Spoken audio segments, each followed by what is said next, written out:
Crise à l'UDPS, révolte, révolution ou rébellion. Depuis la semaine passée, l'allure des événements à l'Union pour la démocratie et le progrès social est passée à la vitesse supérieure. Le secrétaire général du plus grand parti politique en RDC est désavoué. Tous les secrétaires nationaux, avec quelques membres de l'exécutif national, ont prononcé le verdict de la base. La séquence était solennelle. En plus de le désavouer, les secrétaires nationaux et quelques membres de l'exécutif national ont informé l'autorité morale du parti, en l'occurrence le chef d'État, de leur décision. Sauf que les statuts sont là pour prévenir les dérives. Cette contestation, en effet, n'a pas été relayée par tout le monde. Mais l'UDPS n'est pas n'importe quel parti.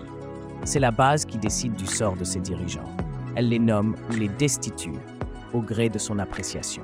Avec des voix discordantes et les manifestations étalées au grand public, on peut parler d'une crise au sein de l'UDPS, une crise sous fond de contestation.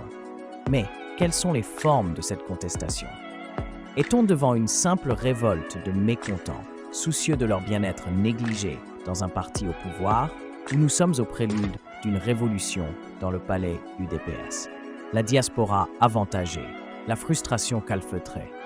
Dans l'opposition pendant plus de 30 ans, l'UDPS a eu en son sein les intellectuels de haute facture tels Lio Mbouankiem, Kapita, Mpandajila, Kibasa, Tshisekedi, Makanda, Kyungu et autres. Grâce à sa détermination, l'UDPS avait fait plier l'échine à Mobutu, qui concédera le multipartisme. Ses fondateurs en avaient payé le prix, par des relégations répétées et des humiliations de tout genre.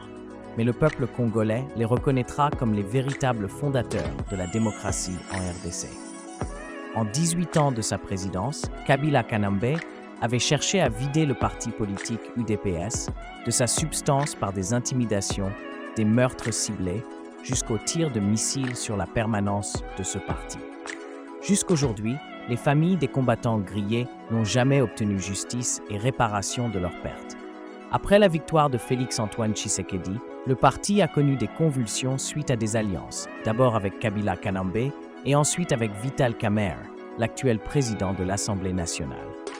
Depuis que la fille aînée de l'opposition est passée au pouvoir, sa progéniture se demande avec pertinence si elle hérite vraiment de la lutte de ses aînés en cette période de leur reconnaissance. 5 ans durant, l'UDPS a appris à se tenir dans le protocole ardu du pouvoir. Un apprentissage difficile, car il fallait quitter la rue pour le palais.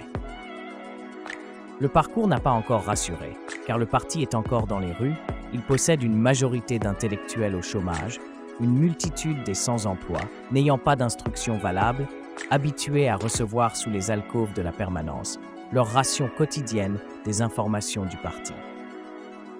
La déconvenue est immense dans les rangs d'un parti qui considère comme infiltrés tous les ministres et autres parachutés dans un pouvoir d'où ils n'ont inséré aucune sueur, pendant que les locaux, restés sur terrain, étaient confrontés aux gaz lacrymogènes, aux détentions dans les prisons secrètes et aux disparitions de leurs collègues.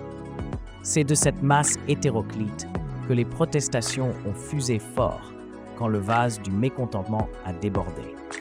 Quand la frustration de voir tous les compatriotes venus de l'Occident se positionner avantageusement au pouvoir, leur pouvoir. La réaction malheureuse et peu démocratique du secrétaire général Kabuya, suite à une correspondance interne du parti, a permis à Eteni Longondo d'activer la mise à feu et beaucoup se sont accrochés à ces basques. La crise de l'UDPS, révolte, révolution ou rébellion. Après 2 apparitions à la limite de la cacophonie, le constat est clair.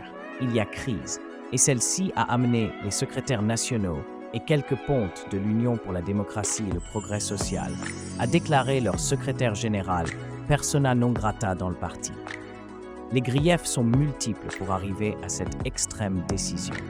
Énumérés pêle-mêle, les protestataires parlent surtout des remarques désobligeantes et discriminatoires du secrétaire général, visiblement devenu un narcissique, allant jusqu'à entretenir des alliances qui ont désavantagé sérieusement le parti. Le secrétaire général aurait, grâce à sa désignation en tant qu'informateur, tissé de nouveaux liens d'un clientélisme que le parti réprouve, et avec raison. En effet, avec des cadres à des postes de responsabilité dans le parti, sans emploi, avec une Assemblée nationale et un Sénat qui leur échappent, les membres de l'UDPS craignent pour l'avenir de leur parti. La volonté populaire primant sur la volonté du chef, la politique de la pyramide renversée plaidant pour des décisions venant de la base, une révolte est à exclure dans ce cas de figure. L'UDPS marche selon ses principes et ne se révolte pas contre la société congolaise, encore moins contre un parti, mais contre son dirigeant actuel, Monsieur Augustin Kabuya. Pour un parti qui répond facilement aux desiderata des combattants, s'élever au-dessus d'eux avec déconsidération et discrimination est terriblement dangereux et Augustin Kabuya devrait l'en pâtir. Le parti de plus de 38 ans d'existence a des habitudes et une nature à laquelle ne pourront échapper que les indécrottables. Mwanam Bouté n'en est pas un. Encore qu'une révolution dans ce parti ne soit pas à écarter, en ces moments où la crise actuelle dans le pays jouxte les deux crises structurelles et conjoncturelles. Dans sa crise conjoncturelle, l'UDPS, étant un parti des masses, court un grand danger de passer de la révolte à la révolution. En effet, les sans-emploi sans instruction, les sans-emploi avec instruction, les badauds assimilés aux combattants, tout ce monde, manquant de moyens, sera difficile à contrôler et le moment est mal choisi de mettre ces gens sur la rue. Dans sa crise structurelle, l'UDPS se fragilisera autant que le pouvoir du président Tshisekedi, qui ne semble pas anticiper tous les malheurs qui surviennent au pays. Pendant qu'ils pensent à remettre de l'ordre dans leur parti et s'évertuent à dépenser leur énergie tant cognitive que physique, ils réduisent potentiellement la force dont la nation a besoin. Le chef de l'État, qui est l'autorité morale de ce parti, démontre encore son manque de fermeté devant les aléas politiques qui secouent le pays et favorise le passage d'une révolte des mécontents à une révolution ouverte pouvant être recyclée par les ennemis de la nation congolaise. La révolution haïtienne qui a permis la création d'un État noir est née d'une révolte des pauvres esclaves, aidés par des pauvres blancs et des riches mulâtres. Les pages d'histoire sont souvent édificatrices du destin commun et les hommes intelligents s'en servent à bon escient. L'UDPS, à la croisée des chemins, peut s'en sortir. Comme tout grand parti, l'UDPS peut se sortir de ce parcours tumultueux. Assis sur des statuts et des structures solides, ayant une histoire et une réputation à restaurer, fort de ses outils administratifs et de son expérience, le moment est favorable pour remettre de l'ordre dans la maison et non pour faciliter le délitement de la cohésion nationale. L'autorité de l'UDPS vient de la base, cette masse incohérente des combattants. On le sait. Cependant, son noyau élitiste a le devoir d'insuffler une nouvelle énergie et soutenir le rythme qui engage non seulement le parti, mais aussi le chef de l'État. Peut-être qu'on ne le sait pas suffisamment.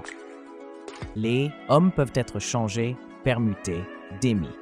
Le parti a besoin d'une structure forte, d'une évaluation des actions, d'une gestion sociologique et politique anticipatoire. Le peuple congolais demande à ce parti de laver son linge sale dans l'enceinte de la permanence de l'IMETE et de ne pas faire de la diversion en ces temps de guerre. Au revoir et à la prochaine livraison.